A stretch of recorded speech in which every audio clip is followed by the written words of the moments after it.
Welcome, everyone, to another episode of the Creative Minds podcast. So, joining me today is Dania. So, Dania, can you tell us a bit more about you and what you do? Aida, thank you so much for having me. My name is Dania Dahleh. I'm a Jordanian Canadian fashion designer based in Canada now. I specialized in haute couture for almost 8 years. And now, basically, when I moved to Canada, I was more into the sustainability and the more of ready-to-wear line. So we started recently with Enorm World, which is our new mother company that will carry our sustainable fashion line. Hopefully, we'll be launching very soon. So the company called Enorm World. Yeah. So, what really drove you into the fashion design area? Like, why did you even start there? Is it something that you studied? Yes, actually, ever since I was little, I was so interested in arts in general. So I basically started with studying fine arts in the University of Jordan because this is what was available at that time in Jordan. And after I finished my degree, I went to London to Central St. Martin's and took so many courses in the fashion industry because I was so into fashion, as a girl, like I was so into dressing up, Yeah. fixing my outfits, adding stuff on them, painting on them, like so many things. So the first course that came to my mind or that was available at Central St. Martin's was Introduction to Fashion Design. So I was so interested to know more about it. And the minute I got this course, I was like, yeah, I want more. I want to know more. And after that, I did my internship with a Lebanese designer. So that enriched a lot my skills and knowledge in the industry. And I was so confident to start my journey. That's awesome. So, did you always know that this is something that you wanted to do? Honestly, no. When I was like around 15 or 14 years, I had in mind that I want to be a graphic designer. I was so inspired by one of my friends, my mother's daughter. She was a graphic designer, and I used to go there and love her work, her creativity, the artworks that she used to do for her projects at university. So to me, that was the kind of work that I would love to do.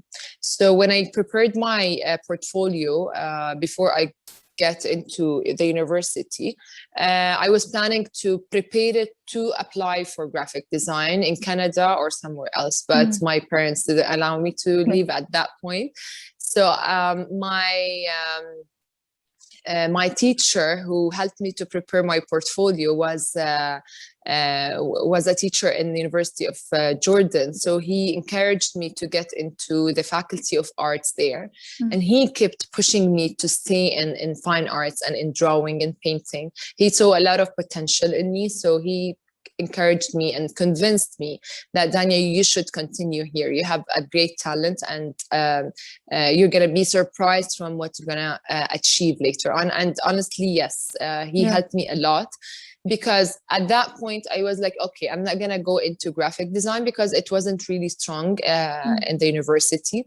So I decided, okay, I'm gonna support or like work on my free hand through the courses that I took in painting and drawing, and that will help me to become a fashion designer then.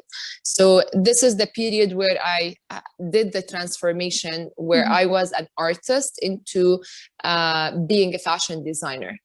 And So, also because like I love to interact with people. I'm very social. So when I was in the painting industry or the painting courses, I was like, okay, I enjoyed doing that at that point, but I don't think I'm gonna have this as my career or like continue with that for the rest of my life. mm.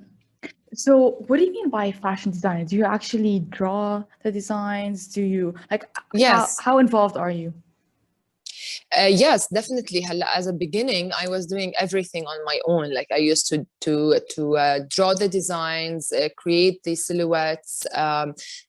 You have to create your portfolio. Even before any collection you get into it, you have to get like so many sketches, rough sketches, more detailed sketches. Nowadays we are more into the digital sketching, you know, like Mm, more into the technical ones. mm. Before we used to do those like freehand ones, and at that point I didn't know what's really the fashion design as what's the process going to be Mm, before I got into my courses. So as mm. a girl dreaming to become a fashion designer, this is the only thing we know is drawing sketches Yeah, and creating your outfits, you know, and that's what yeah, I used to do. yeah. So I created my prom dress, and another dress before I get graduated or even getting into the fashion industry. So in that case, I felt that I have that interest. I really curious to know everything about it. Yeah. So do you design your own um, dresses, your own clothes? Oh yeah. Do you do? Okay. So then, how do you know? How do you know how you want your dress to look like? Like, how? What inspires you? Okay. I don't know if this is a talent or a gift from God that I would imagine the final result before getting into the process, you know? So I would imagine for example, let's say a blazer that I have in mind, that I want to do a blazer, or even a wedding dress, or even whatever. Mm, Okay. I would imagine the final result, and accordingly, I would start working on it. And I would start like leading my employees or the people that I work with, like how I mm, want it to look like. And mm, sometimes, honestly, the ideas I have in mind, I can't sketch them. I would go closer to what I want, but it mm, wouldn't look like exactly how I want it to be. mm, So in this case, I would put my ideas just to get closer to the designs I have in mind, to make my employees or the people that I work with understand what I want. And then we start to work like hada when we used to be in the haute couture phase, that there are like many stages into the work, the idea, and then the sketch, and then the fabrics and the silhouette and whatever, and then working on the mannequin with the tailors and the pattern makers. So it's a long process, but it's so beautiful. I miss it yeah. a lot. Yeah. So, you what you said is like you imagine the end product before you actually start working on it. But what inspires you? Like, what comes into mind? Like, usually artists have something that inspired them, a certain emotion, a certain experience that they kind of express it through art. Is there something that specifically inspires you to create? Actually, if you've noticed in my latest post on Instagram, I've talked about this. To me, this is the usual question everybody would ask a fashion designer or an Yeah. artist, like, what's your inspiration? Yeah. Okay. And honestly, I had this from before, but now is like more, because we're going through a phase that it's so hard to get inspired from Yeah. whatever around you. You know, you're staying between four walls, or people are so depressed. Everything is so negative. So like, to me, to create like a beautiful piece, it's not going to depend on creative on inspiration. Mm, So basically, I'll give you two parts of the inspiration. mm, One part is the experience. Okay, so my experience in the field gives me the chance to be able to create without getting the inspiration. You know, like mm, I would put in mind that I want to create a blazer, I want to create like an outfit. Okay, my experience would help me to create this piece without getting any help from the surroundings. mm, But for example, if now I'm creating Enorm, okay, and we are in the process to get this collection out, definitely there should be an inspiration, but sometimes it's not something that you can tell like exactly what your inspiration was. mm, So mm, sometimes my emotions would be my inspiration. Sometimes talking to a friend would give me an idea and makes me feel, oh, I'm inspired, I want to go mm, and work. mm, So I'm so against, like, there's a myth that we learned at school mm, that to create a collection that you have to have a certain inspiration, like a mm, flower or a butterfly mm, or whatever. Okay, and this puts me in the corner sometimes, because I feel like, okay, I want to create something, a collection out of this flower, but it's not mm. working. You know, I'm not Yeah. getting anything out of this flower. Yeah. So just like feel free and and let it be, you know. Don't, Yeah. like, this is my advice to other fashion designers or artists. Don't be controlled with the idea that you have to have an inspiration to create. Mm, mm, Create and invent freely. mm. So when, let's say you have you're inspired by something, or this design came in mind, or let's say an emotion triggered you to create something. So artists maybe kind of express it through different colorings or shading. Writers through expression of emotion. I mean, I'm trying to understand, like, let's say if you're having a negative emotion, how can that be expressed in an outfit? How do you express that in a form of design in terms of fashion? In fashion design, or in my own opinion, it's Mm, so hard to say that you're gonna tell mm, that this outfit is a result of a hard emotions or mm, sad mm, emotions, and the other is full of enthusiasm. mm, mm. um I don't do it this way, honestly. Okay. When I have the emotion, I create. Okay.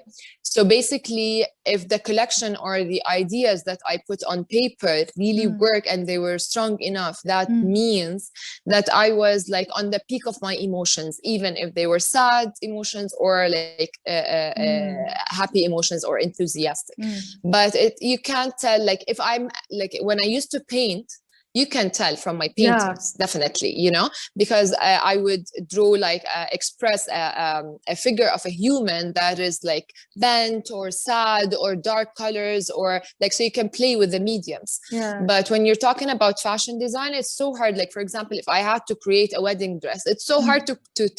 to produce a wedding dress that looks Yeah. sad, you Yeah. know. Yeah. But it's like the emotion that drives you to create. Okay. Okay. Interesting. Okay.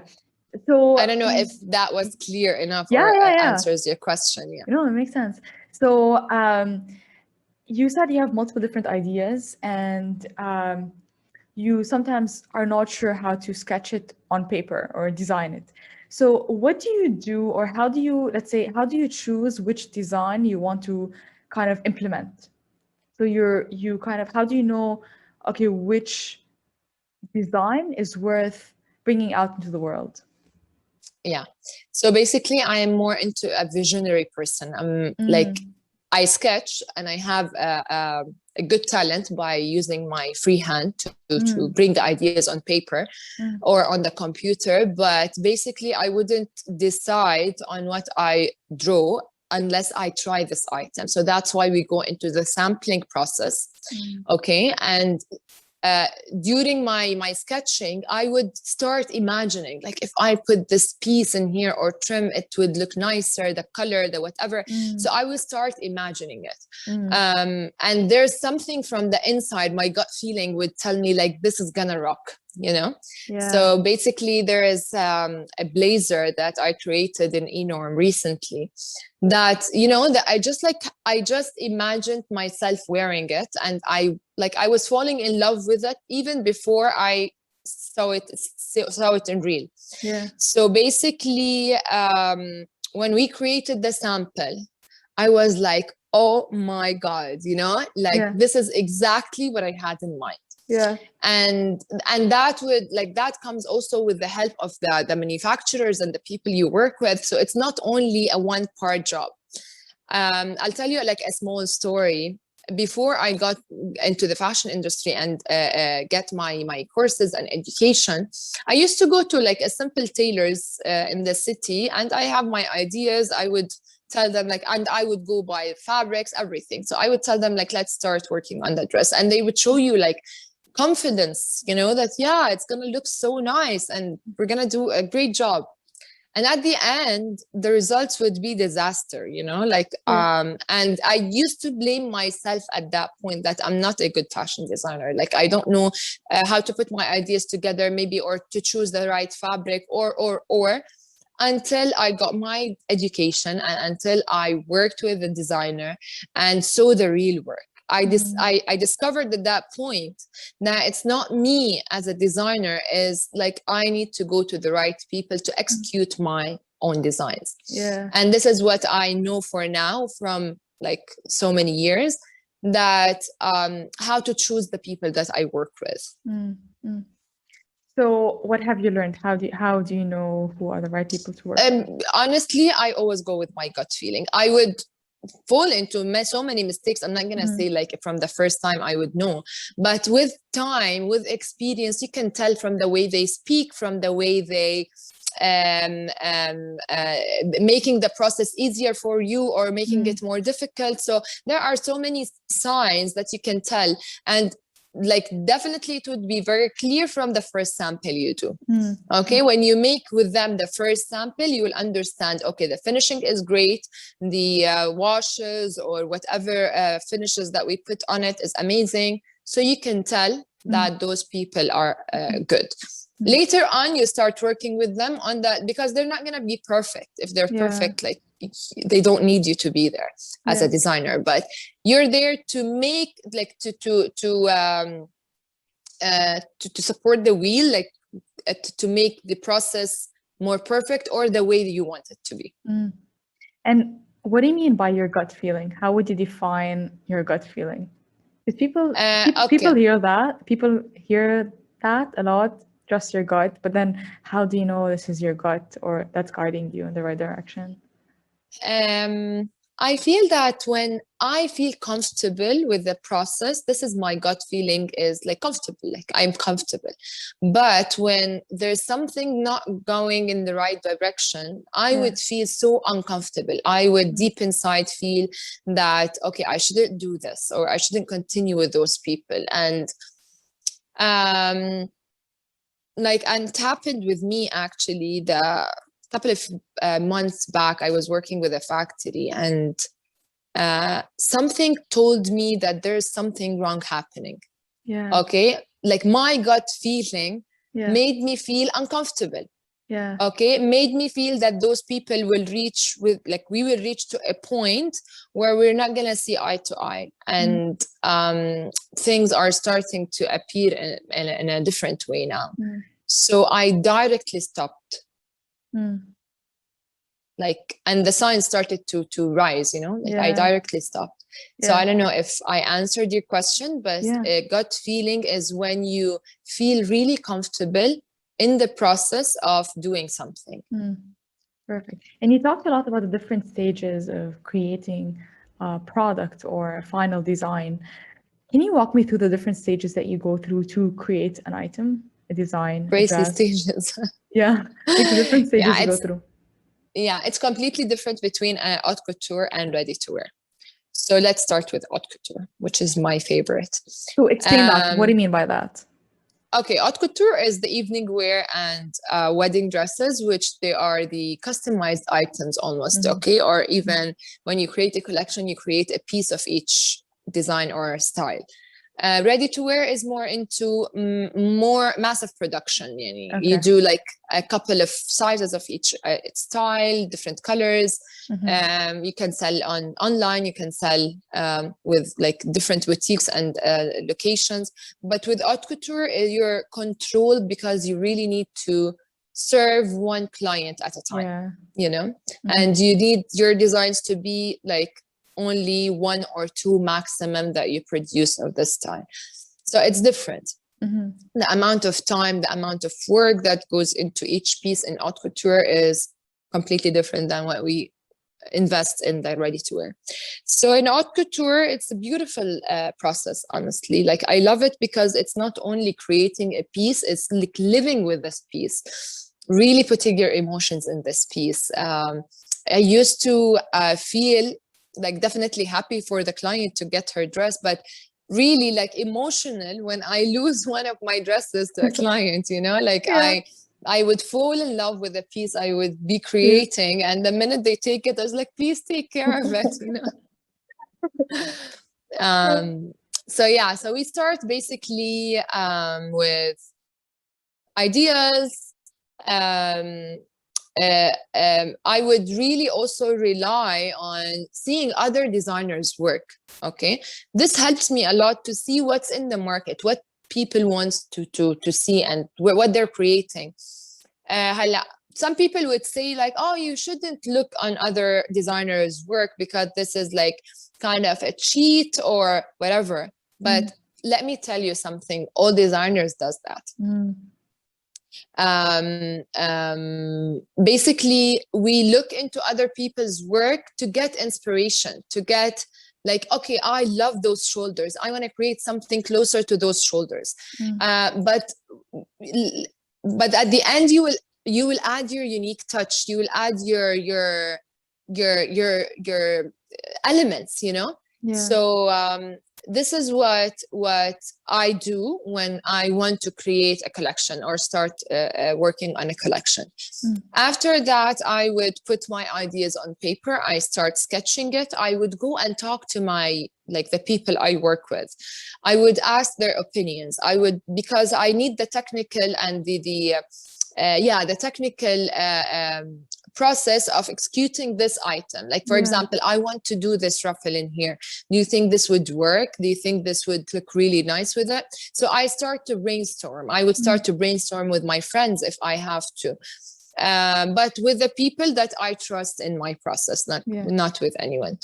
After this phase, we start to look for the fabrics and the trims and whatever materials we want to use with this in this collection, and we start to experiment. We start to put things together on the mannequin, on table, whatever, until we are convinced and having this enthusiasm that yes, the items are going to look really nice, and we start to work.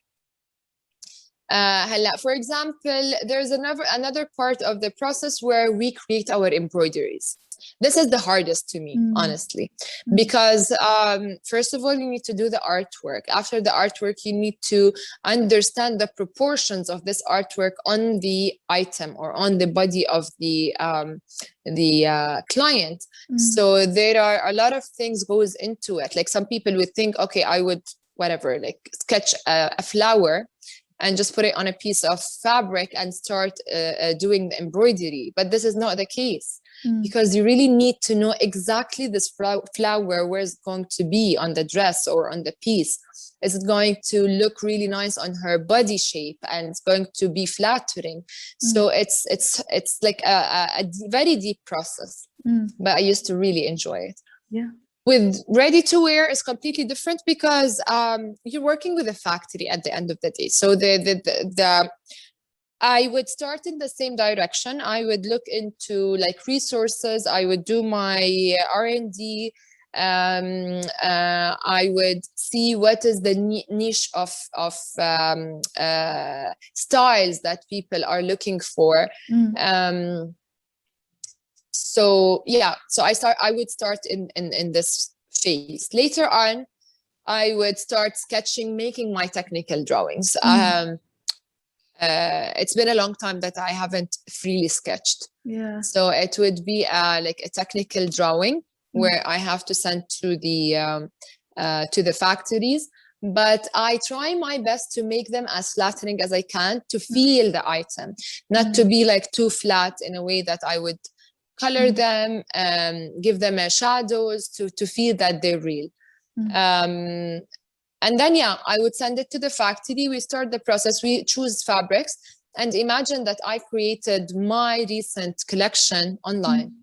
And this is my first time to do it fully online. Like, I've been there for so many years, working with my workshop back in Jordan remotely, but this time it's like fully online, working with new people online, meeting those people online, trusting them online. Yeah. So it's been a very tough phase, but gladly things are going in the right direction now.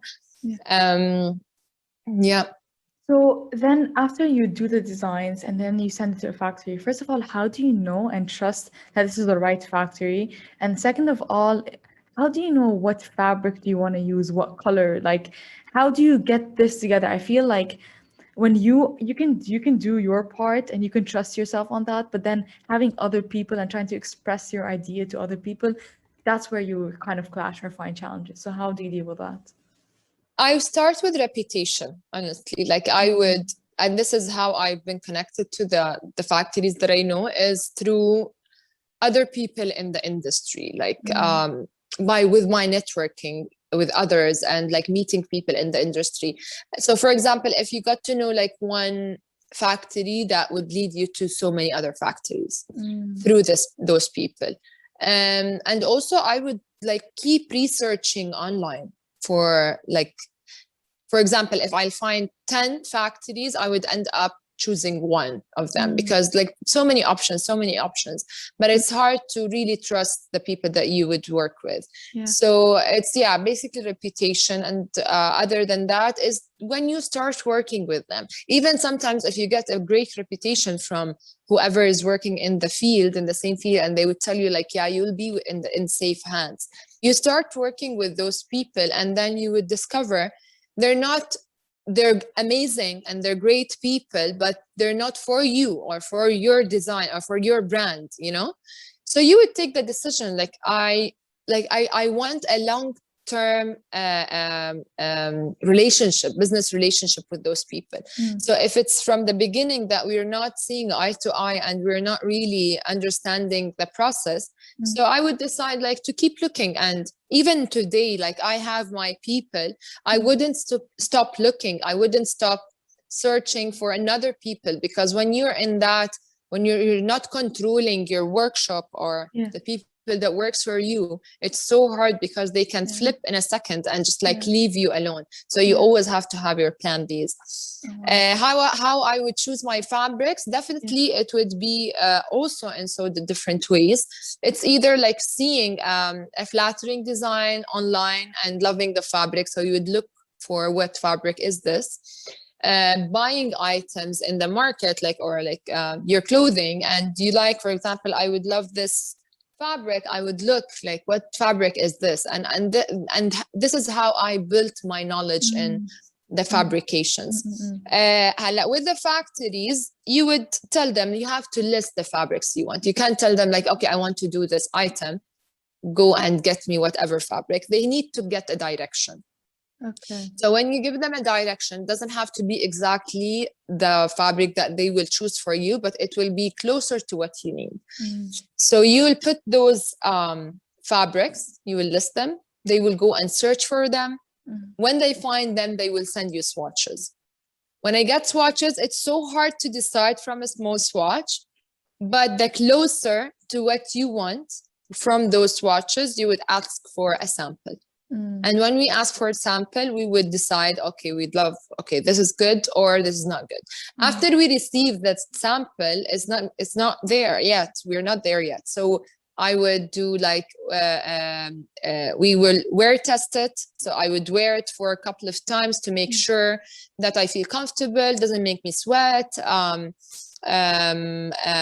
would wash it to make sure that doesn't shrink, doesn't pill, you know, like so many things goes into the process to make sure that we, at the end product, we are offering our clients something that they would be proud of and they would love, and it will live for a long time, and it's not going to be something they going to get rid of soon. No, honestly, very excited to see your new collection coming up, just to kind of Me inspire. too. Honestly, you're gonna inspire so many people to, because so many people thought like you cannot do it using online, and you're doing this everything online. So I'm super excited to see what you're gonna bring on the table. There's nothing impossible, and this is what I always say. Like, you always have to find your ways to reach your goals. So, and definitely there are so many obstacles that comes to our way, but that's not the end, you know. Like, especially if you have the passion for it. And so, what is your collection in Enorm? Right? Am I saying it right? Enorm, yeah. Enorm. So basically Enorm, but okay, no, let's stay with Enorm. Enorm. Let's keep it at Enorm. And what is the collection about? Is it tailor-made to specific clients? Is it for everyone? What is it about? My purpose with Enorm, let me give you a brief about the whole company. So today I have a talent, okay? And I want to use this talent to have an impact and make a difference. So basically, the first part of Enorm is going to be the apparel part, whereas the Enorm lifestyle.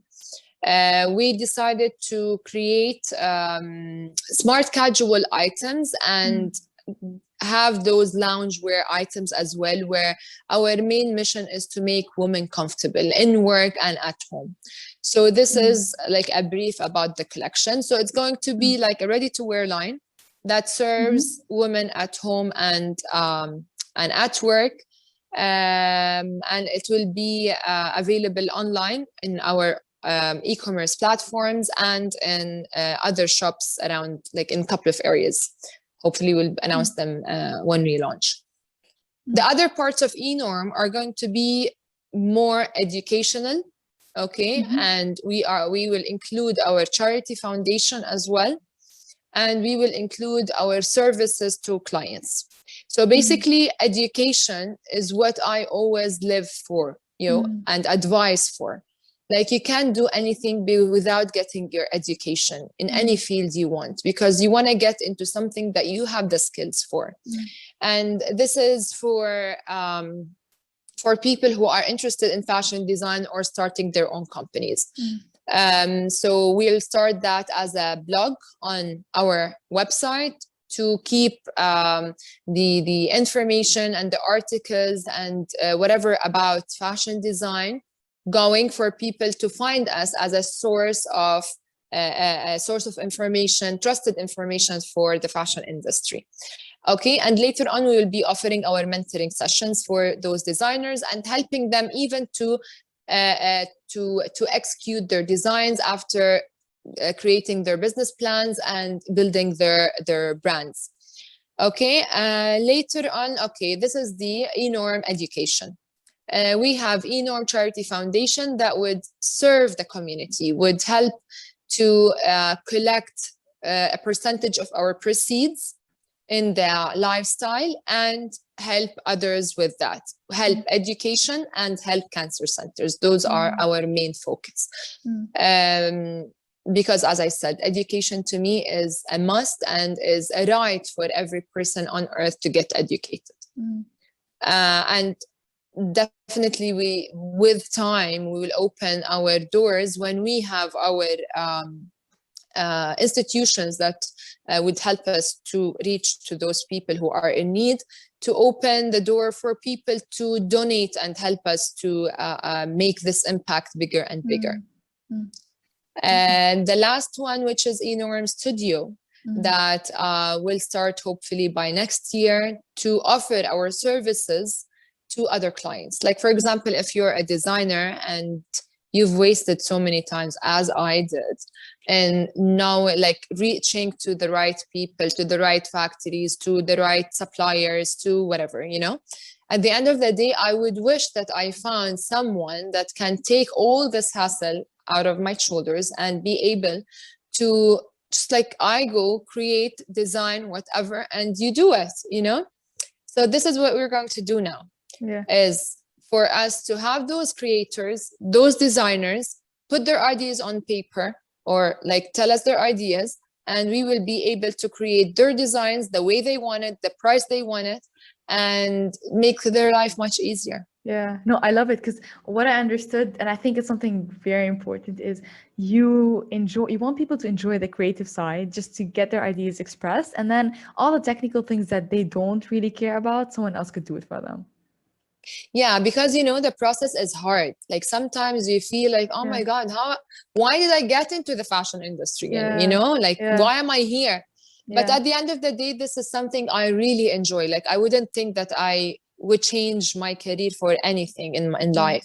But I mean, like, I've been burnt out for so many times that dealing with those people, or even finding items in the right prices, or like, there are obstacles, and I learned from those experiences. So I want to share those with other people and make their life easier and keep their spirits so high and live, Yeah, no, I love it. And I think it's something that I noticed in creatives too. It's like they want their art, they want to express their art, but what's after that, they don't want to deal with. And I think that's something that stops creatives from creating and like not chasing after what they believe in. So I love that, honestly. And you talked about sustainability. Why do you care so much about sustainability, and how are you incorporating that in your new collection? Okay. So basically, before I come to Canada, coming from the Middle East, Yeah. which wasn't the thing back then, Mm. it wasn't like I was so ignorant about sustainability, and I didn't care. At the end of the day, I want to wear a beautiful piece. I don't care about what's happening with it next. Yeah. But when I worked here in Canada and I started to read more about it and to see the impact of what our behaviors, okay, the consumer behaviors affecting the earth that we're living on, is we're affecting the future of our kids. Maybe we're not going to notice that, but it's Mm. it's it's our responsibility that we build the future for our kids and not Mm. destroy it, Mm. and from a very small behaviors. And it's not only like, when I tell you sustainability, it's not only about producing the items and organic fabrics or recycled fabrics, but also the behaviors that we carry during the day, like with the items that we use, the waste that we make during the day is also something we really need to take Mm. care of. So basically, that's the main reason that I wanted to get into sustainability, and Mm. not for any trend reason or Yeah. any. It's very genuine. It's you would see me like really taking care about every step that we take, every decision we make, about the fabrics we use, about even the amount of water that's involved in our creating the items that we do. We make sure that the employees are getting paid enough, and they're not like overworking, or because there are areas around the world where they just like they slave their employers, their Mm. employees. So it's so hard for us as a brand to know that those workers are not feeling good, or they're not getting Mm. sufficient amounts of payments during their work. So anyways, this is part of it. And Mm. definitely, yeah, having our items in a sustainable way, which is, we use organic cottons, we use recycled polyesters and nylons. We use conventional washes, which is very safe and doesn't have lots of chemicals. And we really care about the items to live for a long time. So it's not only Yeah. creating a sustainable piece that people would feel like, oh, it's very cheap, I'm gonna throw it next year. Mm. No, we're getting really beautiful fabrics that you're gonna have for 10 years Mm. from now, and you're gonna still like feel that it's a beautiful piece. Awesome. And why do you care so much? Like, why do you care? Like, I feel when you're talking about it, like you're really passionate. You thought about many different aspects of it. Why do you care so much? Because my purpose in life is to make a difference. And when I found that about sustainability and knew how much difference from my brand only can make into the environment and influence other people. Mm. And because as a designers, we have a message, like our brands and creativity is also a language that we don't speak, Mm.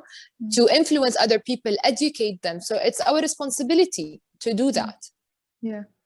You look back at your life and you're really proud of what you have accomplished. What would your life be? What would your life look like? If I want to say about the personal life first, because this is the Yes. most important one, would be my kids.